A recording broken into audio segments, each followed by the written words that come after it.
põllupäevik. Tere kuulama järjekordset Baltic Agro põllupäevikut. Täna on 5. märts ja aasta 2025.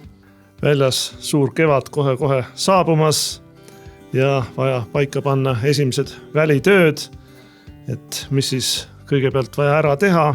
Ja eks üks esimestest töödest olekski kindlasti ka taimekaitsetööd, mis kevadel kohe vaja ära teha. Kas siis sõltub sellest, kui palju keegi sügisel jõudis ära teha. Ma mõtlen just seda, et siis taliviljade umbrohutõrje, et kui lasta nüüd umbrohud juba pikalt liiga suureks kasvada, siis läheb ka umbrohutõrje keeruliseks, et sellest kõigest me täna siis ka räägime. Ja meie vestlusringis on siis Kristjan Kasearu, tema on siis põllumees Põlvamaalt ja firma on Tammekalda OÜ ja samas siis oled ka Pasvi agronoom, jah? Jah, tere ka minu poolt. Rõõm olla taas siin Baltic Agro podcastis ja rääkida. Jah, kinnitan täpselt nii, nagu Margus ütles, et põllumees ka ise ja samas siis käin siis ka mööda Lõuna-Eesti põlde siis klientidel abiks, et vastata siis erinevatele põllumajanduslikele küsimustele ja eelkõige siis just taimekaitsealastele. Ja Baltic Agro poolt siis on meil Angeelika Kuuse, kes on siis taimekaitsetoodete juhiks. Tere ka minu poolt. Mina siis juba Baltic Agros pool aastat taimekaitsetoote juhina tööl. Värskelt sisse elanud ja mina siis ise Margus Ameerikas, Baltic Agro arendusdirektor. Ja võib-olla siis sissejuhatuseks veidikese räägiks üldisemat juttu, et mitte kohe minna toodete peale, aga et miks meil ikkagi taimekaitset vaja on. Kõigepealt võib-olla Kristjan, sinul on ju juba pikaajaline kogemus, et miks me siis ikkagi põllule läheme seda tööd tegema? Eks me läheme põllule ikkagi seda tegema, et kui juba nagu nimi ka ütleb, et siis tegelikult taimekaitse tähendab ju taimede kaitsmist. See tähendab siis selles võtmes, et kui meil on põllul ikkagi see kultuur, mis me tahame, et oleks see prevaleeriv ja meile siis tulu toov, see, mis meile siis toitu annab, energiat annab, et see saaks siis võimalikult hästi seal põllul kasvada, saaks oma selle bioloogilise potentsiaali realiseerida ja siis selle taimekaitsega me siis seda kõike üritame tagada, et tal seal võimalikult hea olla oleks. Nii et kindlasti ka kasumit, eks ole? Absoluutselt, eks loomulikult iga äritegevus peab ka meile ikkagi selle plusspoole või tulupoole päeva lõpuks lauale tooma. Et kui öelda, et meil on ta nagu väikest viisi monokultuur seal põllul, siis kõige suuremad konkurendid on meil siis umbrohud, mis söövad ära taimetoitained, meie kallid väetised, mis me sinna paneme. Kas siis võib tähtsuse järjekorras öelda nii, et meie Eesti tingimustes on fungitsiidid teisel kohal ja siis kahjurputukad, need on natuke juba väiksema tähtsusega. No eks see jah, sõltub muidugi tegelikult aastatest ka ja ilmastiku tingimustest, aga suures plaanis on tõesti nii, et mida ka tegelikult statistika näitab, siis umbrohutõrje ikkagi meil on prevaleeriv Eestis, mida siis taimekaitse toimeaineteliselt ka maale tuuakse. Ja seejärel tõesti siis juba fungitsiidid ja sealt siis hiljem siis kasvuregulaatorid ja putukate tõrje. Et eks putukad ongi selline asi, mis on vägagi sõltub siis aastatest ja ka tegelikult sellest evolutsioonist, et mis meil siis siin järjepidevalt muutub, et kui teatud põllumajanduskultuuri tükk aega kasvatame, siis ka putukad kohanevad sellega ja tekib ka kahjureid järjest juurde. Aga samas, mida rohkem põhja poole, seda vähem siis ikkagi kahjurputukaid, sest meil on talv ja pakane on kõige suurem kahjurite hävitaja ja selles mõttes siis ka mul neid numbreid vaadates oli väike üllatus, et taimekaitsevahenditest ainult 1,5% on insektitsiide meil. Et ikkagi 70% umbrohutõrjepreparaadid, kuskil 16% fungitsiide ja 10% kasvuregulaatoreid, et selline see tähtsuse järjekord. Kas Angeelika, sinu müügi numbrid näitavad umbes samasugust protsendilist suhet Umbes samasugust, jah. Ja siis Täitsa nõus. kui veel lüüa lahti, ütleme siis herbitsiidide kogused, siis kas võib öelda, et ligi pool herbitsiididest on siis glüfosaat. Ma vaatan ka eelmisel aastal oli 43% glüfosaadi ja seda siis otseselt me ikkagi kasutame ju selleks, et saaksime otse külve teha, miinimum mullaharimist ja saaksime kultuurtaimedele konkureerivad umbrohud ära hävitada, nii et selle arvel ikkagi sajad ja sajad tonnid diiselkütust jäävad põllul kasutamata, mootorites läbi põletamata. Aga see on selline võib-olla taimekaitse vahendite protsendiline kasutus, aga võtame ka ajalooliselt, võib-olla siis me ikkagi peaks ka seda vaatama, et kuidas taimekaitse kasutamine on muutunud ajas. Et viimased 3 aastat on see tasapisi vähenenud see kogus. Jah, kui sa väga õigesti tõid välja, et kui selline glüfosaat ongi tõesti suurte numbritega, eks tema toimeaineline selline kogu sektori kohta ongi suhteliselt kõrge. Aga eks seal juures jah, siis tõesti kogu see intensiivsus mingi hetkeni ju meil kasvas päris edukalt, seoses sellega, et meil lihtsalt talliviljade osakaal suurenes ja kuna talliviljadel on pikem kasvuperiood, siis oli vaja ka teha rohkem samme seal põllu peal. Aga just nagu sa nimetasid, siis viimased 3 aastat tõesti on näidanud tendentsi, kus siis taimekaitsevahendite üldine kasutus on langenud. Eks selles põhjus kindlasti on ka sellistes ebasoodsates oludes on ju meil siin talivilju välja läinud ja teiseks on meil ka sellised küllaltki põuased suved olnud, kus siis teatud perioodidel taimekaitsevahendite kasutus on olnud häiritud. Nii et kõige suurem taimekaitsevahendite kasutamise aasta oli siis 2021 ja pärast seda on siis tasapisi kogused hakanud vähenema, aga ka siis oli see ju, kui võrrelda ikkagi jällegi ajalooga 1,5 korda vähem kui nõukogude ajal, nii et kui arvestada ka toodetud viljakoguseid või taimekasvatussaaduste koguseid, siis me täna ju toodame 3 korda enam põldudel kui 30 aastat tagasi. Nii et kui toodetud tonnide kohta arvestada, siis ikkagi taimekaitsevahendid on suhteliselt vähenenud. Aga läheme siis järjest nende toodete peale, et kui juba jutuks oli, et herbitsiidid on meil kõige olulisemad, et umbrohtude konkurentsi vähendada, et mida siis selle planeerimise juures peaks kõige enam arvestama. Ma juba siin algul püüdsin välja tuua, et kindlasti seda, mis eelnevalt on tehtud, et millist tehnoloogiat kasutatakse ja kas taliviljade juures sai juba eelnevalt tehtud või millest siis alustada? Mina ütleks niimoodi, et eks plaan on alati selline kõige alus, et hea plaani pealt saab siis edasi minna ja selle tõttu ütlekski niimoodi, et taimekaitseplaani tegemist võikski siis alustada, ütleme, herbitsiidide planeerimisest kõigepealt. Ja kui me võtame siis sellised põhiasjad, nagu sa enne väga ilusti välja tõidki, ongi just see, et taliviljad, mis on meil siis valdavas juba enamuses külvikorras protsentuaalselt, siis seal selline kevadine esimene asi peaks olema siis selle põllu ülehindamine, kui hästi meil on sügisene tõrje siis õnnestunud või siis on ta üldse tegemata jäänud. Kas sa oskad ligi kaudugi öelda, kui palju juba praegu taliviljadel tehakse sügisel umbrohu tõrjet, sest see on suhteliselt uus ala ju, veel 10 aastat tagasi peaaegu et üldse ei tehtud?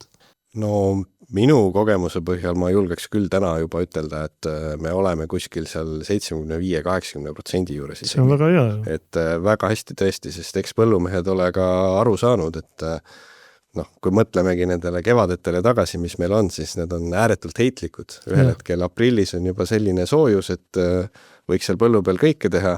Samas tulevad ikkagi öökülmad kohe järgi, siis see efektiivsus võib olla vägagi piiratud. Ja sügisel on ju umbrohi tärganud, ta on väga pisike, talle väga väikesestki kogusest herbitsiidist juba aitab ja vist kõrrelised umbrohud on veel eriti, mis siis ongi üldse võimalik neid tõrjuda sügisel, et kevadel läheb juba väga raskeks. Täpselt nii ja ka toimeaineliselt on tegelikult sügisesed preparaadid on teise toimeainega kui kevadised ja seetõttu saame siis ka vältida resistentsuse riski kasvamise ohtu, kui kasutame sügisesi preparaate ka oma taimekaitseskeemides. Aga minnes siis selle mõtte juurde, et kui kevadel on siis põld talve alt välja tulnud, siis peaks tegema endale selgeks, kas siis põllu visuaalse vaatluse teel või ka tuginedes varasemate aastate põlluraamatu märkuste peale, mis on meil põllus umbrohud, millega me võitleme. Et kirvega ei ole mõtet kurge püüda, nagu öeldakse, et tuleb ikkagi leida igale murekohale konkreetne lahendus, sest seda saab küll öelda, et tänasel päeval ma julgen ütelda, et on väga hea valik meil tegelikult teravilja herbitsiide ja sealt siis peaks kindlasti leidma igaüks selle oma muredele siis vastava lahendi. On need siis rohkem kõrrelised umbrohud või on need juurumbrohud või on need seemnest tärkavad umbrohud, et seal on igasuguseid erinevaid võimalusi. Siin peaks vist seda ka veel arvestama, et sa pead ju elektroonilisse põlluraamatusse need kirja panema ja kui sul eelnevalt on korralik plaan tehtud, seda lihtsam on siis seda arvestust pidada.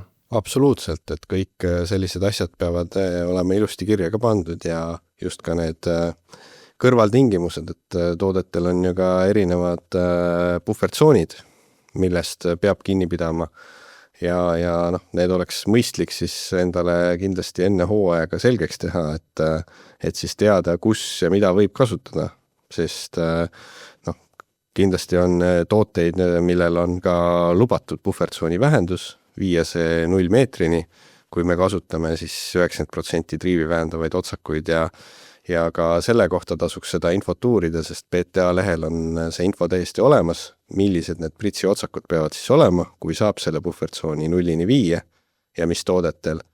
Ja kindlasti siis ka masinamüüjad siis, või teha siis ka põllumeestel masinamüüjatega koostööd, et siis kui mõned otsakud on seal puudu, mida põllumees teab, et tegelikult peaks olema triivi vähendav, siis masinamüüjad peaksid sellest ka PTA-le nagu teada andma, et see nimekiri oleks seal siis ajakohane.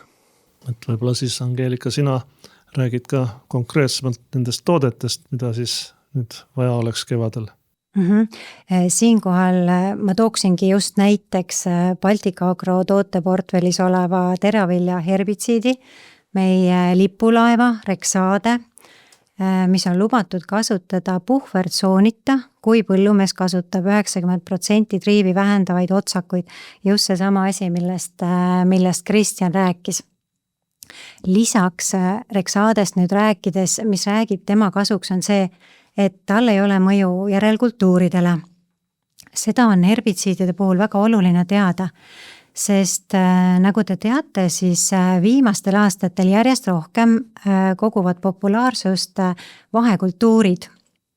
Need on siis nüüd need helesinised voogavad, näiteks keerispea-põllud, mille ääres me kõik tahame pilte teha. Ja kuna vahekultuuride segud koosnevad siis mitmest eri liigist, nad võivad sisaldada näiteks ristõielisi ja liblikõielisi taimi, siis seda enam on tarvis teada, missuguseid piiranguid seavad herbitsiidid järelkultuuridele, et see on ka suur Rexade pluss. Nüüd üks asi veel, kui kellelgi on olnud eelnevalt põllul Clearfelt taliraps, siis Rexadet on väga sobilik segada hormoonherbitsiidi MCPA-ga. See on väga paindlik segu, lahendamaks nii laialeheliste kui ka kõrreliste umbrohtude probleemi nii niisust, tallitritikaalas kui tallirukkis.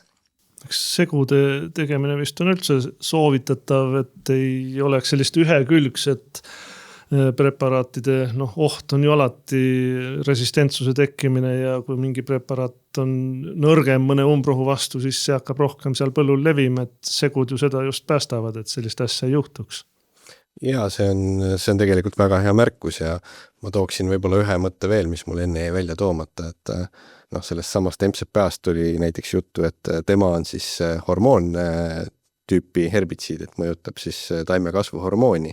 Sulfuroonid jällegi teistmoodi, et ka see kombineerimine, et erinevate toimeaine rühmade kombineerimine annab kindlasti efekti ja vähendab ja siin saan ka selles suhtes sellise näite tuua, et kui on ka näiteks paagisegu olnud kus on olnud MCPA siis koos sulfurooniga olnud plaanis ta korraga teha, on tulnud ka sellist juhust näiteks 2024 kevad, kus siis tõesti oli ääretult kuiv ja põuane. Enamus laialehelisi ei tärganud selle esimese mullaniiskusega, aga risttõelised juba hakkasid nii-öelda õitsema minema ja tuli reageerida, et risttõelised sai siis näiteks väga edukalt MCPA-ga maha võetud. Kui tulid sademed, tärkasid hilisemad laialehelised umbrohud ja sai tehtud teine herbitsiid alles natukene hiljem. Et selline paindlikkus ka kindlasti on taimekaitses üks märksõna. Ja MCPA ju vana taimekaitse klassika ja suhteliselt odav, nii et miks mitte siis kasutada. Lähme siis võib-olla edasi, mis toodetest tahaksite veel rääkida, mis nagu praegu kevadel oleks aktuaalsemad. Mis ma võib-olla MCPA puhul veel siia lisaksin, et ka sellistes segudes, kus on siis toode, kus on piiranguvöönd ikkagi puhvertsoon, siis saab ju väga edukalt selle puhvertsooni ala teha MCPA-ga ära, et ikkagi umbrohud ei lokkaks seal põllu ääres ja siis kasutada seda puhvertsooniga toodet põllu sees. Ja ma täpsustan võib-olla ära ka ühe sellise päevakorral olnud küsimuse, mida siis PTA-s sai üle täpsustatud, et kui on selline lahend, kus on toode, millel on puhvertsoon, kas põlluraamatus on vaja vähendada põllupindala või mitte, siis sain vastuse, et tegelikult piisab sellest, et kui on märge juures seal töö juures, et kinni on peetud etiketil nõutud puhvertsoonist ja ka reaalsuses see nii on, siis töödeldud alapindala põlluraamatus otseselt vajadust eraldi märkida ei ole, et võib jätta ikkagi selle sama põllupindala sinna, aga lihtsalt põllumees peab ise veenduma sellest puhvertsoonist kinnipidamises ja selle sinna märkuse juurde lisama. No väga hea teada jah, et neid nüansse võib tulla jah väga palju, et võimalikult lihtne oleks ja ühtemoodi arusaadav, et neid erinevaid pindasid ei tuleks. Aga lähme siis selle teise suurema toote juurde, mis meil põldudel vaja kasutada, on siis fungitsiidid, eelkõige siis taimehaiguste tõrjeks. Ka need võivad väga suured kahjud meile põhjustada, need ligi 1/3 saaki võib nende nahka minna. Et siis mida Kristjan fungitsiidide kohta, meil on päris hea valik vist Eestis praegu olemas erinevate kultuuridele ja mida sa nende kohta kostaks siis? Ja selles osas tõesti praegu võiks öelda, et on olukord üsnagi hea, õnneks veel. Ja mida ma tahaks võib-olla siin ka siis südamele panna, et kes on täna ikkagi liitunud KSM toetusega ja selliseid põlde meil Eestis on ikkagi üle 70% juba tava tootmise mõistes, siis seal on oluline kinni pidada sellest toimeainete korduvuse nõudest ja fungitsiidide juures ongi selle vastu nagu eksida kõige lihtsam. Ja seetõttu ongi ülioluline nagu teha väga hea plaan, juba varem valmis, et ei eksiks, sest seal peab arvestama seda, et samal põllul ei tohi kalendriaastas kasutada ühte toimeainet rohkem kui 2 korda. Nii et taimehaigustega on ju see oht resistentsusele palju suurem kui umbruhtude puhul ja sellepärast siis juba ka tootjad, fungitsiidi tootjad teevadki sellised segud, et seda resistentsust võimalikult minimiseerida. Et oskad sa, Angeelika, nüüd meile lisada midagi? Ja fungitsiididest nüüd natukene pikemalt rääkides Baltic Agro tooteportfell on väga lai ja mida nüüd siis arvestada fungitsiidide valikul, kindlasti peab arvestama ka sordi, eks ju, siis teravilja sordi omaduste ja ka eelviljaga. Näiteks jahukastele vastuvõtlikel sortidel on vajalik eelkõige teha just ennetav tõrje, et saada optimaalsete kuludega kaitse. sest juba haiguste peatamine vajab alati suuremaid kulunorme kui ennetav tõrje. Nüüd fungitsiidide puhul me räägime siis D1, D2 ja isegi D3 pritsimisringidest, siis kõrsumise algus on see aeg, kui peab saama siis tehtud esimene haigustõrje ehk D1 pritsimine. Ning teine fungitsiidiring ehk siis D2 peaks järgnema normaalsetes oludes 2-3 nädala pärast. Eriti kehtib see siis nisu puhul, kus suure osa saagikusest määrab ära pea, lipuleht ja teine leht ning mis on hästi suure fotosünteesi pinnaga. Mida kauem me nüüd hoiame selle taime haiguste eest kaitstuna, seda rohkem suudab taim oma potentsiaali ära kasutada, sest tera täitub lehtedesse salvestatud energiast. See on küll selline põllumehe ABC, aga ma ei väsi seda kunagi ka kordamast. Ja siinkohal, kui me enne rääkisime ka tõesti sellest resistentsusest ja erinevatest toimainetest, siis siinkohal on Baltika Agro valikus täiesti uus teravilja fungitsiid nimega Univoog, mis ongi just siis positsioneeritud D2 pritseringi. Toote teeb siis erakordseks täiesti unikaalne toimeaine, tema nimetus on siis Inatrek Active, mis on pärit täiesti uuest toimeainete rühmast ning mis siis aitab vältida meie põldudel resistentsuse teket. See on siis minu meelest selle toote puhul kõige olulisem välja tuua. Lisaks tänu selle toote uuele formulatsioonile on toode vihmakindel juba pool tundi pärast pritsimist või põhimõtteliselt võib isegi öelda, et niipea kui pritselause on lehtedel kuivanud. Toode sobib siis kasutamiseks talinisul, suvinisul, rukkil ja tritikaalel ja tõrjub väga efektiivselt helelaiksust, kollast roostet, pruunroostet, jahukastet ning nisu pruunlaiksust. Ja hankija või tootja siis väidab, et tootel on nii kaitsev kui ravim mõju. Seega uus huvitav toode meie portfellis. Et kindlasti tuleb arvestada ka teiste agrotehnika faktoritega, kas siin tuuakse ju kindlasti välja, et kas on nisu järgi või on esimese aasta nisu, või kuidas on ka väetiste foon, kui suur on taimede toitumine, kui heas olukorras nad on, et kas Kristjan, sa sellest oskad midagi lisada, et kas me arvestame esimese aasta nisuga, nagu siin jutuks oli, et 3 fungitsiidi pritsimist ja siis, kui juba on arvata, et väga kõrget saaki ei tule, et siis jääme 1 juurde või 2 juurde, kuidas see optimaalne oleks? Sa tõid väga õigesti välja, et need agrotehnoloogilised võtted määravad ka väga palju seal juures. Et kindlasti, kui on otsekülv ja minimeeritud harimine, need haigustekitajad on jäänud rohkem pinnakihti, siis see kindlasti suurendab nakkuste tõenäosust ja samas ka see külvikord, et kui tihti meil siis talinisu või siis ka üldse taliviljade osakaal, kui suur ta meil on, et mida hõredamalt on sama haigustekitajaga kandjat seal põllu peal, siis seda väiksema ka tõenäosus loomulikult.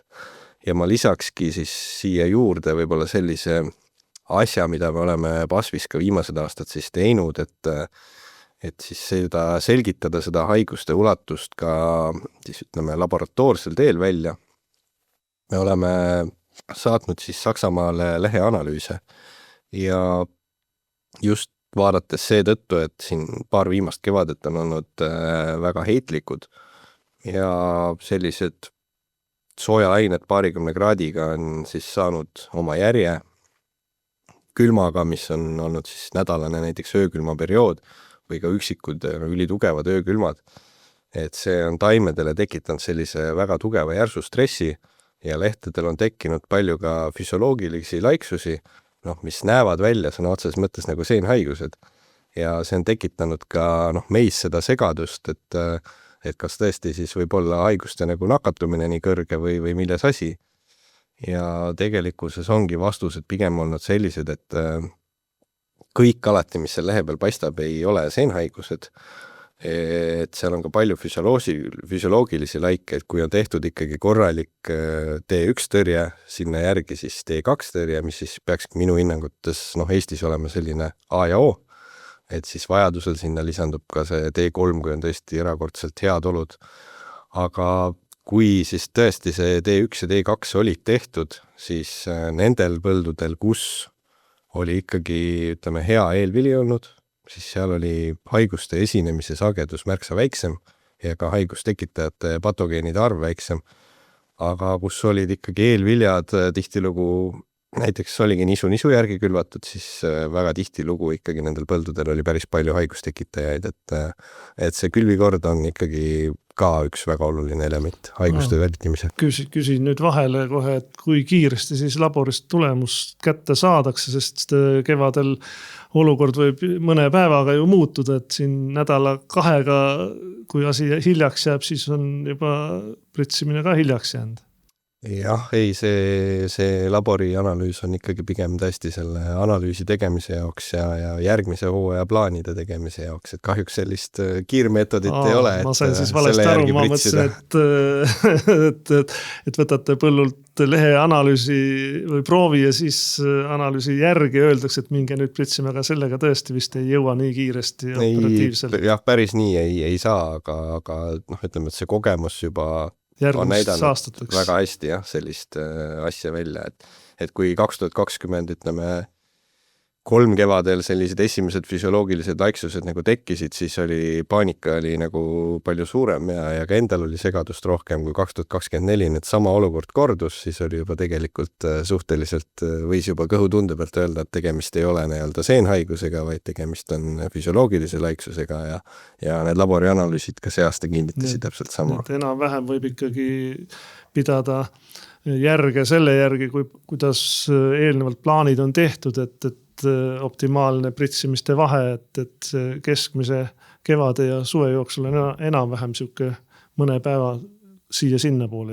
Ja kui nüüd minna veel edasi järgmiste toodete juurde, meil üha olulisemaks lähevad ka kasvuregulaatorid. Et kui taimedel kasvufoon on hea, toitumine hea, aga kui natuke taimika liiga tihe või ka loomulik seisukindlus viletsam, siis ka selle seisukindluse parandamine on ju väga oluline ja see on ka nüüd viimastel 10-15 aastal järjest rohkem ja rohkem paranenud meil, et selliseid lauslamandunud põldusid väga-väga palju enam polegi näha, et rääkige ka sellest kasvureguleerimisest lähemalt. Ma võib-olla alustan siin kohal, sest minule olid need kasvuregulaatorid, kui ma nüüd vaatasin viimase 3 aasta müüki, väga huvitav vaatamine. Selles suhtes, et 2 viimast aastat mulle tundub, et nende kasutamine ei ole just väga soodne olnud. Samas jälle aasta 2022 on müük väga hea olnud. Et Kristjan, võib-olla sina põllumehena ja praktikuna oskadki tuua välja põhjuse, kuidas siis neid müüginumbreid vaadates peaks siis 25. aastat prognoosima? Jah, seal 2023-2024 meil paraku 2 peamisel kasvukuul, siis mais-juunis tabasid meid pikad sellised kuivad perioodid. Ja nendel siis hetkedel oligi olukord, kus siis põllumeestel jäi nii mõnelgi põllul, paljudel põldudel kasvuregulaator kasutamata, sest oli hirm, et kui läheb veel kuivemaks, et siis taim ei kasva niigi, et mis ma siis reguleerin, eks. Ja eks sellest 2022 aasta headest müügiaegadest ka siis oligi ka põllumeestel selline laoseis või laos, et kui olidki majandusolud ja kõik olid paremad, siis olid varud olemas. Ja mida siis kasutati siin usinalt ka 23 ja 24 aastal ära, et koduladude seis julgen öelda küll, et kasvuregulaatorite poolest nüüd on päris väike, et on tublisti neid jääke ära kasutatud. Kui sa küsid 2025 kohta, siis loomulikult ennustamine on üks kõige tänamatumaid töid, aga mingid märke ma ikkagi julgeks välja öelda, et eeltingimused siiani on olnud ikkagi väga head. Et sügis oli meil erakordselt pikk, et selline soe pikk pikk niiske sügis on andnud taliviljadele ikkagi hetkel väga hea potentsiaali, et tulin just rongiga ja siis vaatasin ka, et aknast välja, et igal pool tegelikult ka praegu pilt on üpris hea. Loodame, et see peab niimoodi veel siin 6 aega vastu, kui hakkab aktiivne periood. Ja ka selline taimede tihedus on väga ilus ja selle põhjal ma julgeks nagu öelda, et selline taimik ikkagi, kui viiskust meil ka tuleb, siis ikkagi tahab kindlasti regulaatorit saada ja mina olen ikkagi sellel seisukohal ka olnud, et selline kriitiline kogus peaks ikkagi olema alati kodus olemas, et kui tuleb see hetk ja aeg, kus on õige kasvuperiood, siis ega ta ei ole üleliia pikk, et seal peaks olema ikkagi siis varu olemas ja kui on vaja see töö teha, siis tuleb teha, sest tagantjärgi nagu midagi enam teha ei ole. Ja tagasi ei suru ju. Ja kui põld on pikali, siis see on kombaineri jõudusune nagu, et kas ma saan õigesti aru, et ikkagi esimene kasvu reguleerimine tuleks juba võrsumise lõpus teha, et soodustada juurte arengut ja lisavõrsete tekkimist ja siis vastavalt olukorrale vaadata teist või kolmandat pritsimist siis, kui juba kõrs pikeneb?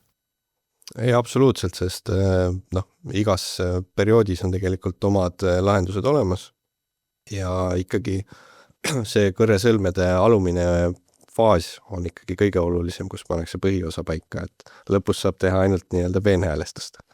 Aga kas sina soovitaks siis ka niimoodi, et pigem teha rohkem kordi ja kasutuskogus norm võib-olla veidikese väiksem, mitte selle maksimumkogusega, et ikkagi kasvuregulaator on ju taime loomuliku kasvu veidikene ikkagi häiriv, et sellised maksimumnormid võib-olla ei ole kõige paremad või?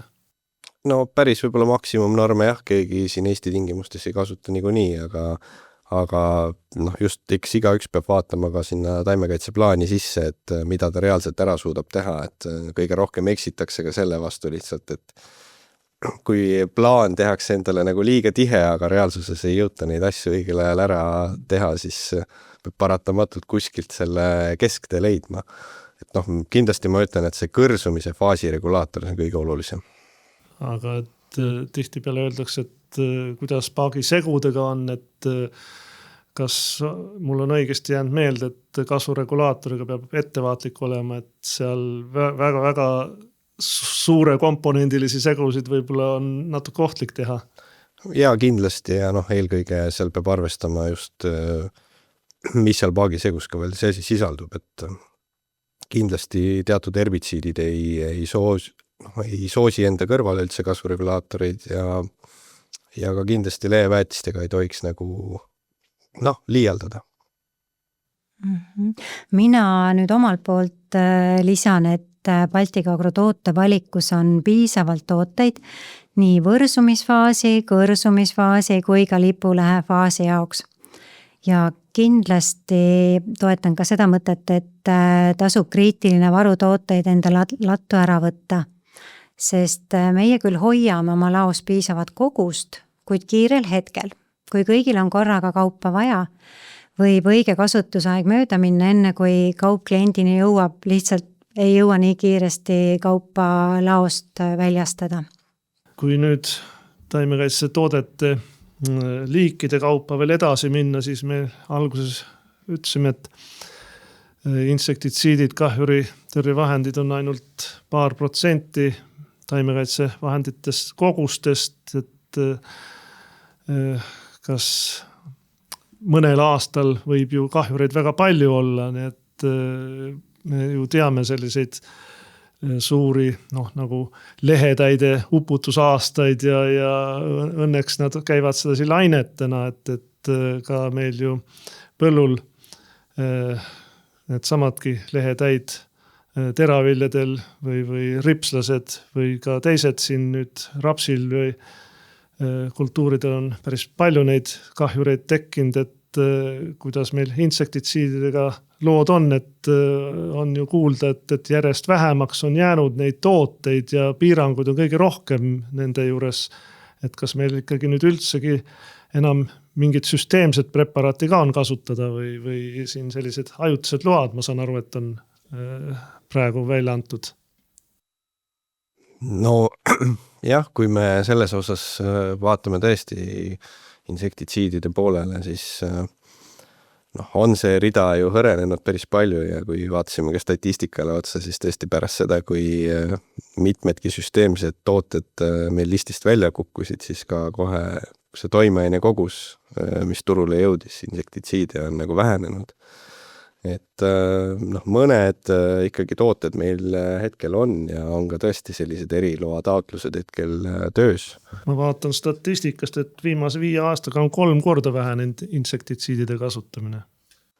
See võib täiesti tõele vastata, sest tõesti neid preparaate just seal vallas nagu on tõsiselt vähenenud. Aga et kas siis võime välja tuua mingi ala, kus me oleme väga viletsas olukorras nüüd, et putukas sööb kultuurid ära. Nagu ma siin käisin 6 aega tagasi Inglismaal ja seal kuulsin sellist vahvat väljendit nagu, et rapsiviljelus enne peitkäärsakat ja rapsiviljelus pärast peitkäärsakat, et ka seal on see kahjur nii suur probleem, et lausa kasvatuspinnad on vähenenud ja kogusaagid viimasena, nagu nad ütlesid, 40 aasta kõige väiksemad. Et kas meie ikkagi saame veel üldse mõnda kultuuri kasvatada või leiame alternatiive? Ma usun, et ikkagi me saame, et eks aastad on ka erinevad, aga ega sa nagu sa välja tõid, ega jah, selles osas, et ega Eesti lõikes võib ka öelda, et siis aja arvamine tõesti võib ka nii öelda, et kui rapsil ei olnud selliseid tugevaid putukakahjustusi, oli nagu lihtsam, aga eks mina ütleks, et eks siin on mitmete halbade asjade võib-olla kokkulangevus ka olnud natukene, et sellised rasked aastad, rapsi puhul näiteks võtame, et kui viimasel aastal kevadel olid tugevad öökülmad ja see võttis osa rapsi potentsiaalist, 1/3 pinda läks üldse välja talve tõttu, ja siis sellele järgnenud kuumalaine, et raps õitses kiiresti ära, et eks see kõik pani saagile põntsu, aga ütleme insektitsiidide poolest ka, hetkel see ütleme, et kui ei ole sellist süsteemset toodet, mis siis on efektiivne, siis paratamatult see suurendab jällegi selliste kontaktsete toodete kasutamise vajadust, et kordi tuleb rohkem ja päeva lõpuks minu hinnangul see ei ole tegelikult ka keskkonnasäästlikum kuskilt otsast.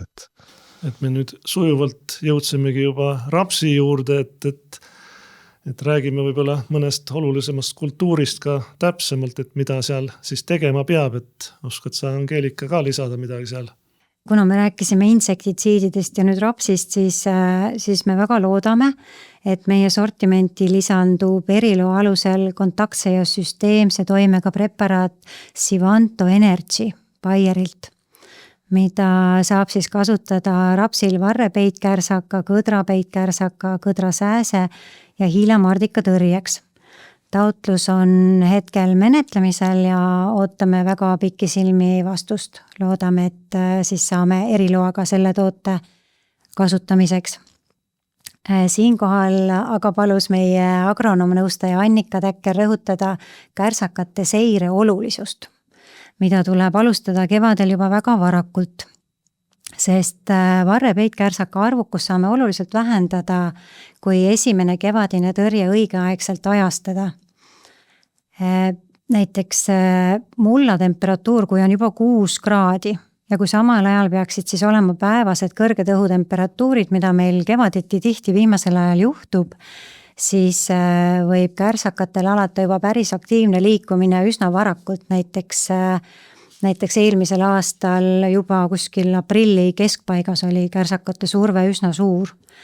See tähendab seda, et kindlasti kollased liimipüünised juba varakult põllule välja panna. Ja kui ma nüüd korraks teen hüppe teraviljakahjurite juurde, siis samamoodi Annika pani mulle südamele, et ära tuleb mainida eelmisel aastal suviviljades palju kahju teinud Mannerheimi rohuhüpik. Ka teda peaksime jälgima. Tegemist on siis sellise sinakas metallse läikega mardikaga, väga ilus vaadata ja tõrjeaeg kattub siis kõrsvilja maakirbu tõrjeajaga. Igal juhul tahan öelda, et hoidke silmad lahti. selline seire juba varakult on ülioluline. Et jah, et me juba mitmel korral oleme maininud, et kahjurite probleem meil peaks nagu Eestis Põhjamaa oludes väiksem olema, aga samas me ikkagi tõesti peame sellega arvestama, et mõnel aastal võib seda massiliselt tulla ja sellepärast peab jah seda pidevalt jälgima, et sellist uputust ei tuleks, et mõnes kohas ta võib tõesti selle saagi poolenisti ära süüa ja tehtud kulutused ära nullida. Kristjan, oskad täiendada? See oli väga õige, mis Angeelika välja tõi, see Mannerheimi rohuhüpik oli tõesti minu jaoks ka nagu selline täiesti uus asi, et kui esimene reaktsioon sealt põllu pealt tuli veel põhimõtteliselt niimoodi, et kivikorjajad näiteks teavitasid mind, et kuule, et põllul on mingid sellised lehed on nagu söödud.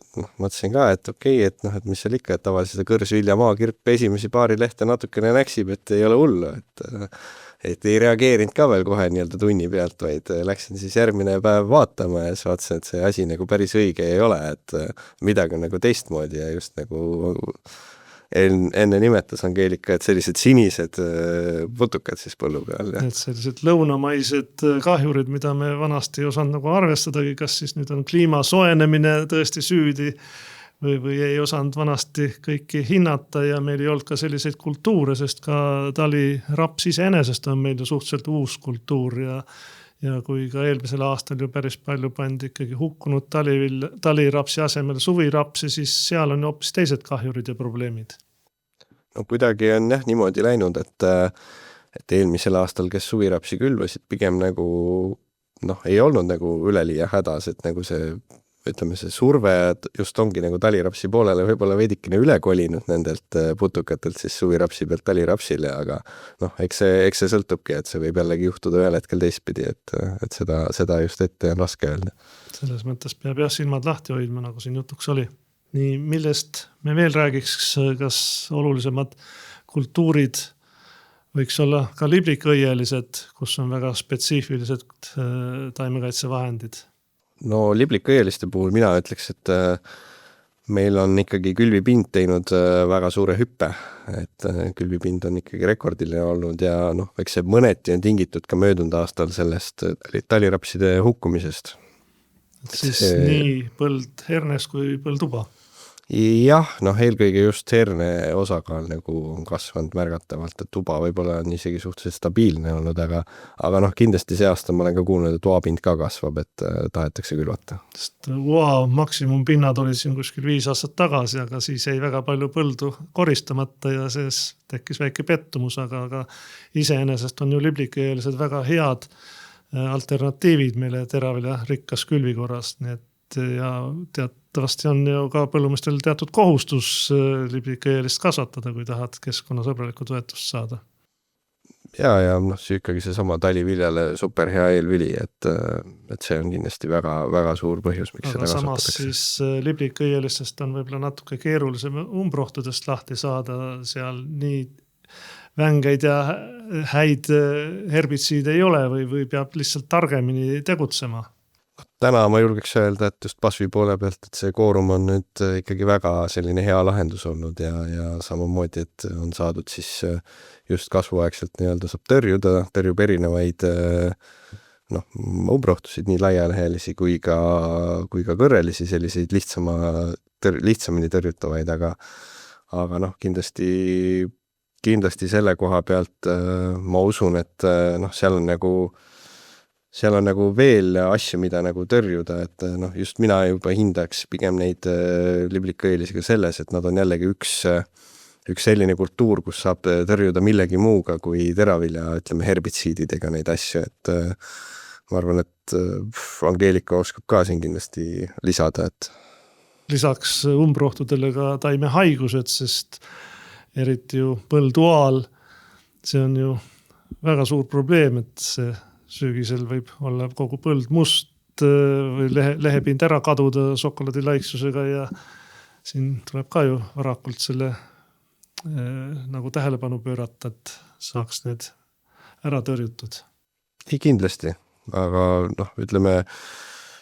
minu arvates selles osas jah, seal et see herbitsiidide pool just nagu on minu arvates kõige põhilisem, mis liblikõielistes tuleb algul ära teha ja tõesti, ega haigused ka ei tohi jätta tõrjumata, sest kui see külvikord läheb meil järjest intensiivsemaks ka liblikõielistes, siis järjest rohkem need haigused ka seal levivad.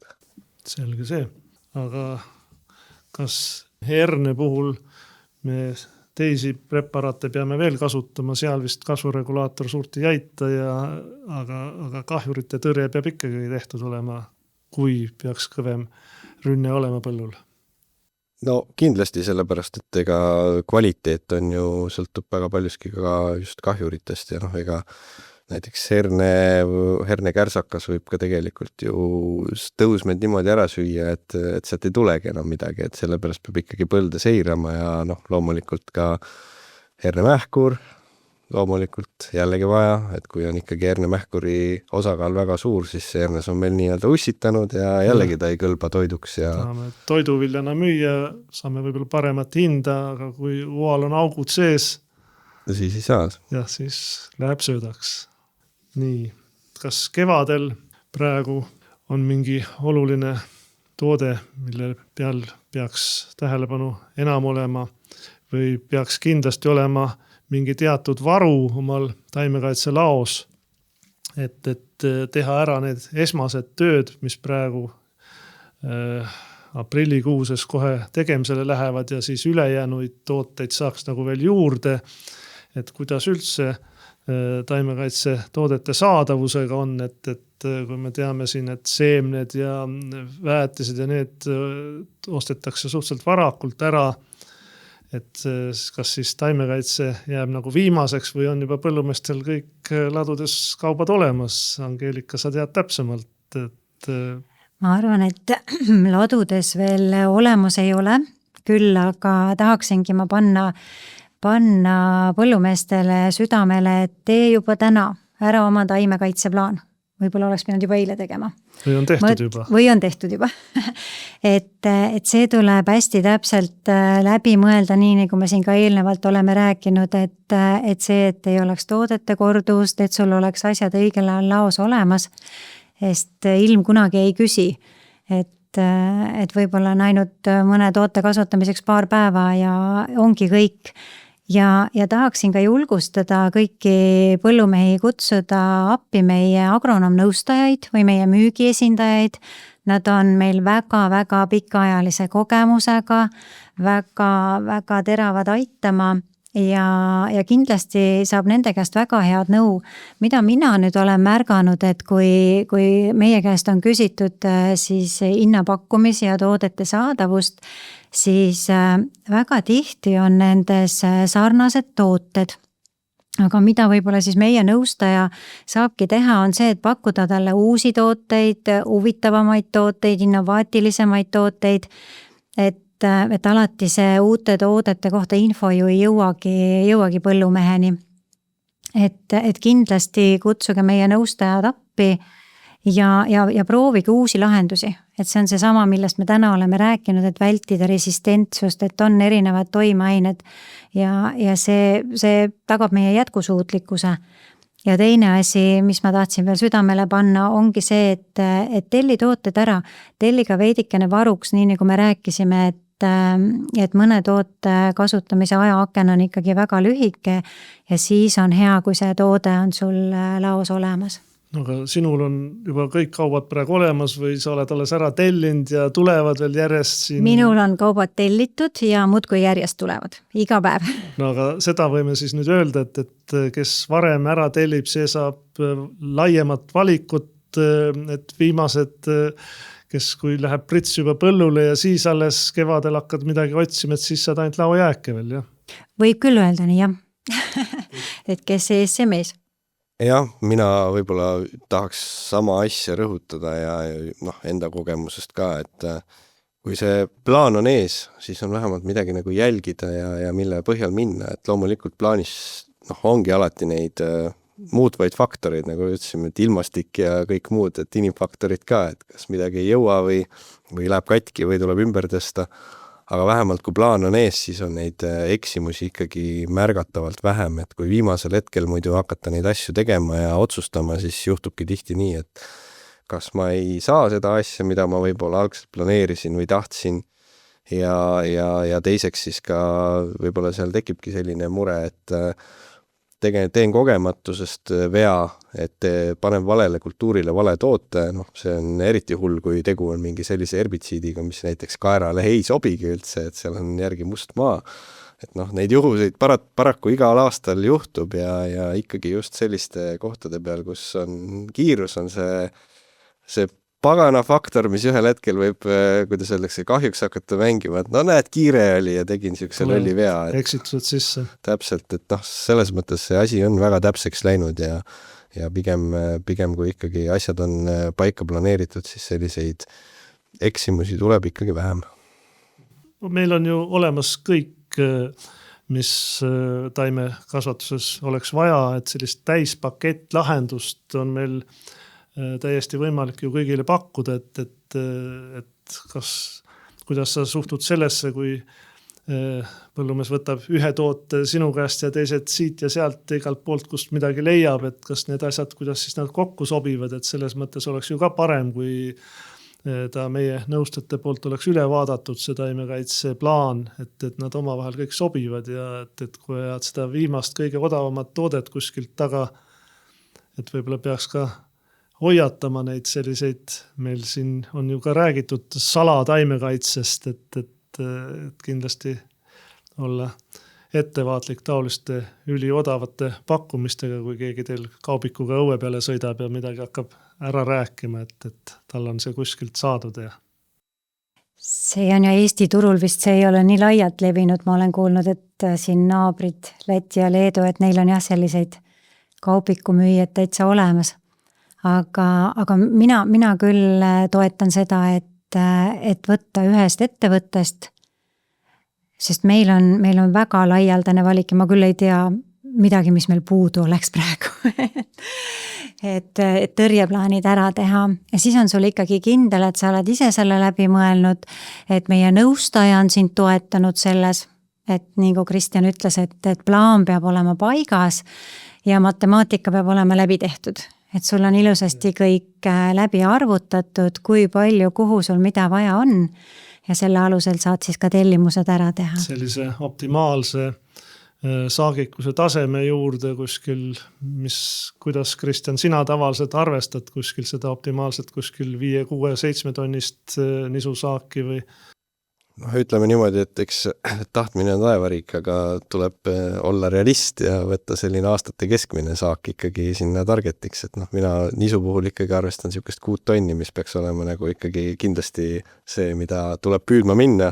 Ja kui nüüd näed kevadel, et olud on väga head ja võib sealt tulla 8 või 10 tonni, siis julged ka enam panustada? Absoluutselt, et ega selle koha pealt ka on, et jah, herbitsiidide puhul seal võib-olla nii palju ei muuta, aga fungitsiidide kasvuregulaatorite koha pealt ma olen alati öelnud, et ega see viimane otsus koguse osas tuleb ikkagi teha siis, kui lähed põllule. Viimase seire käigus, siis sa teed selle normi otsuse. Selge see. Aga vähemalt sa tead, et sul on toodete laovaru olemas, eks ju? Jah, ja selles suhtes, et tõesti, kui seal on mingi 10-20% on vaja seda asja juurde saada, siis küll sellega saab, aga kui 100% on asjad puudu, siis on nagu ikkagi jama minu hinnangul. Aga praegu siis ma saan aru, et on veel suhteliselt vähe nagu kaupasid põllumeeste poolt ära ostetud või lukku pandud, et peaksime nüüd viimane aeg sellega tegelema hakkama. Just, ma saangi aru, et praegu käibki siis selline taimekaitseplaanide tegemine kiire. Ja ega ka mina, kui ma siia tulin, siis just 2 taimekaitseplaani koostasin selle ajaga, et kui ma nüüd tagasi lähen, siis ma ilmselt teen veel 2.